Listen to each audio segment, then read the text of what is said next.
Tunom ka barangay sa lungsod sa Pinamungahan giwan og ice. Lain tulo ka barangay gikusog-kusog sa Alimpos, samtang duha ang patay nga naigo sa kilat dito sa Toledo. Upat ka mga batang babae sa lungsod sa Cordoba nga gigamit sa ilang mga ginikanan sa cybersex pornography na luwas. SUV midaro sa usa ka fast food chain. Tulo ka mga customers naangol. Usa ka security guard ug usa ka inahan naigo sa kilat patay sa managlaing insidente didto sa Dakbayan sa Toledo. Nunot kini sa thunderstorms nga nitabo sa tunga-tungang kasadpan sa lalawigan sa Sugbo kagahapon. Jinky Baguio, Sugin Limi. Dini sa bukirang bahin sa Barangay Biga sa Dakbayan sa Toledo, gihaya ang gwardya sa Carmen Copper Corporation human maigo sa kilat pasado alas 12 sa udto kagahapon. Si Victoriano Macaday Jr., 24 anyos, padung na untang muuli sa ila diyang naigo sa kilat. Dinhi sa Dan, duol ining natumba nga punuan sa saging, giingong nahagba si Macaday Jr. Ako dito ka. Kami gisug ay.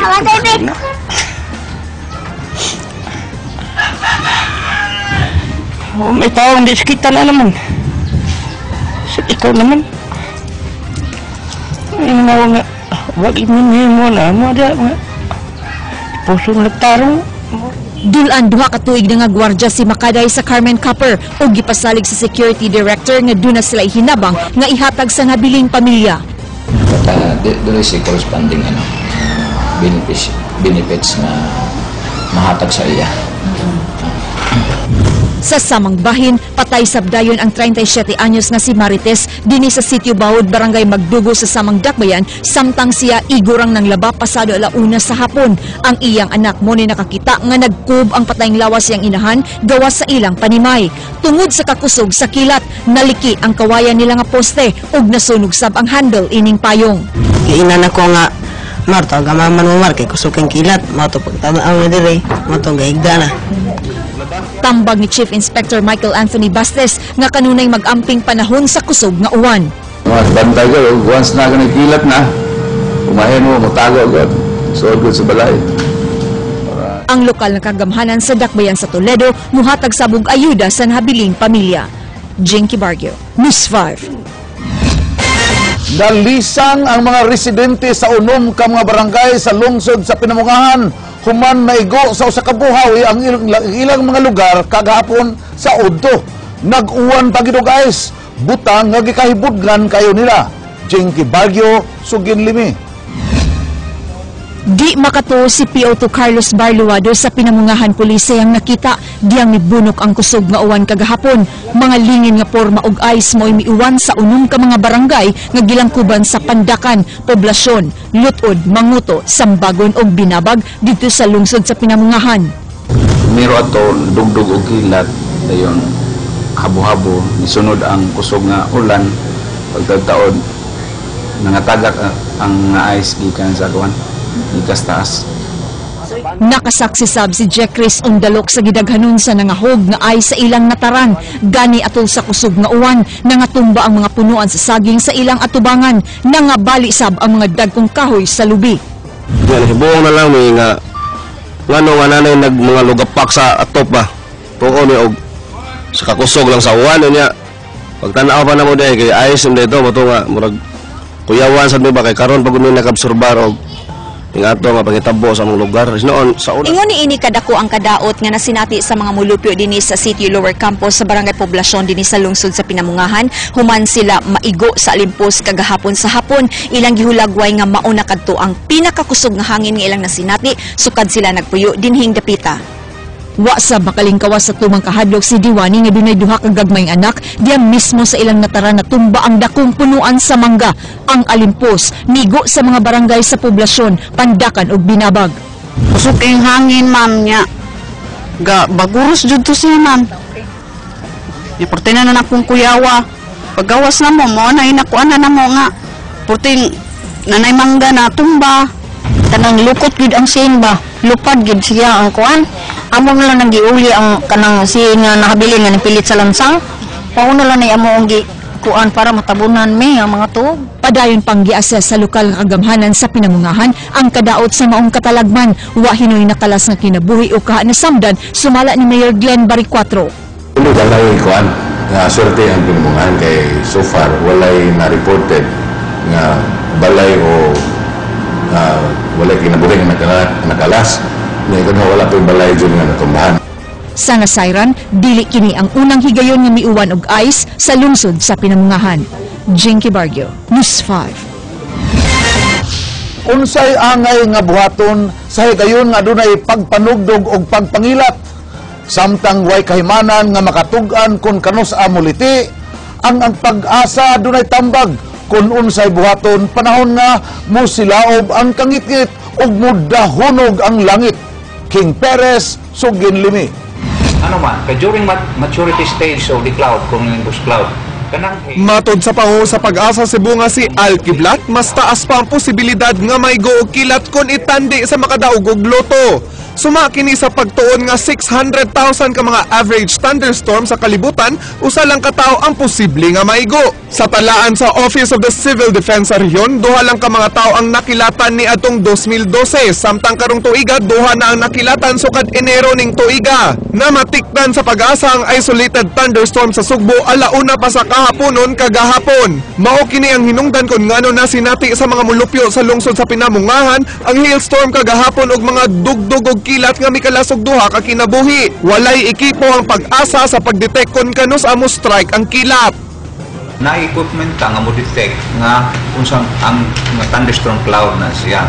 Pero the timing kung kano sa exact time nga mo strike ang lightning accompanied with thunder, wala lisod kayo. Giawhag ni Kiblat ang katawhan nga magbinantayon labaw na kon naay thunderstorm advisory nga ipagawa sa ilang buhatan. Gawa sa kusog nga uwan, mahimo masinati ang pagdugdog og kilat, kusog nga hangin, hailstorm ug buhawi. Timaylan sa usa ka umaabot nga thunderstorm ang cumulonimbus kon thunderstorm cloud nga sama ang porma sa usa ka gibali nga sapatos. Gawa sa pagtanaw sa panganod, anay pipila ka mga laka nga mahimo paglikay sa kilat kon anaa sa gawas. Lakip na niini ang pagpangita og kataguan, pagpalayo sa bukirang bahin o agianan sa tubig, dili magtapok sa usa ka lugar lang, paglikay sa mga pointed area sama sa kahoy ug paglingkod nga isikit ang matag tikod. Nya ang kasagaran daw na matay ang tao, dili na sunog. Kasagaran atake sa kasing. Okay. Kaya ang current sa lightning diretso sa heart. Ang kurente diretso. Kung na-endorse ang nga palungon ng power switch, gripo, pag-ibot sa mga plug sa appliances o pagsira sa mga bintana. Dugang tambag ni Kiblat nga dili magamit og cellphone samtang nagkilat. Kaya kanang antena ana, mo nagdako og signal, ay dali kay mukats ana sa ang lightning. Legal mo mukats na sa lightning. Gatuo ka na itong cellphone maway antena, karon antena na sa sulod antena. Samtang angay sa magbinantayon sa hailstorm kon pagpangatagak sa ice nga mura og gidakon sa Jolen ngadto sa usa ka bola sa basketball. Sama sa Pinamungahan matagak ang hailstone sa bukirang bahin. Gikinahanglan usab nga mulikay sa mga lugar nga natagakan na og hailstone panahon sa kusog nga ting-uwan. There are cases nga kanapariya na kanang bundok diha nga ang distansya na sa base of cloud very near. Okay? Paghagsaan ng hail, wa niya tagay chance nga mahurot og kamel. So niabot sa ground ice pagyapon. Pwede mo makasinati sa tag mga more or less size of a ikaning baseball. O ug maigo ka na considering ang imo ang speed ng pagbagsak niya. It can pakipon ka damage siya. It can damage a windshield of a car. King Perez, News 5. Gitapok sa organisasyong A2D ang mga representante sa mga flood-prone o landslide-prone area sa syudad sa Subo, lakip na ang mga miyembro sa akadim ug ang nagkalaing-laing disaster response groups alang sa usa ka consultative workshop kabahin sa disaster preparedness. Andrea Petanya, Sugin Limi. Gikinahanglang magikan sa publiko ang mga sugyot alang sa mga proyekto nga gitumong sa pagpangandam sa mga kalamidad, mao nga gitumong ang maong panagtapo kaganina. ang bottom-up approach manggod sa sa disaster risk reduction, mas makita manggod nato kung unsa magyud ang actual nga kahimtang, because no one really knows exactly but those who are actually there.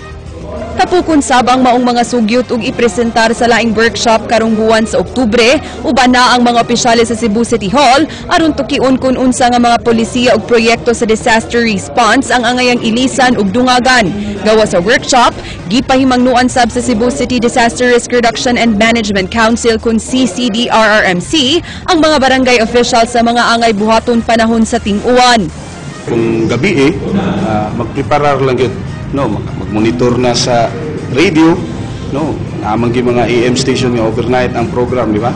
Onya kay kami sad mulabay sa mig information sa mga programa sa radio kung grabe na gyud.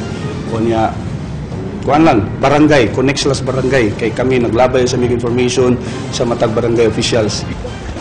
Paimangno nga to sa mga residente nga kung magdag-um na, gikinahanglang mubakwit kadtong anaa sa danger-prone areas. Samtang kun mag-uwan na nga dunganan sa kilat ug dugdog, di angayang mugawas aron malikayan nga maigo sa kilat. Di gid kinahanglang magawas-gawas ka sa open field. Di ba?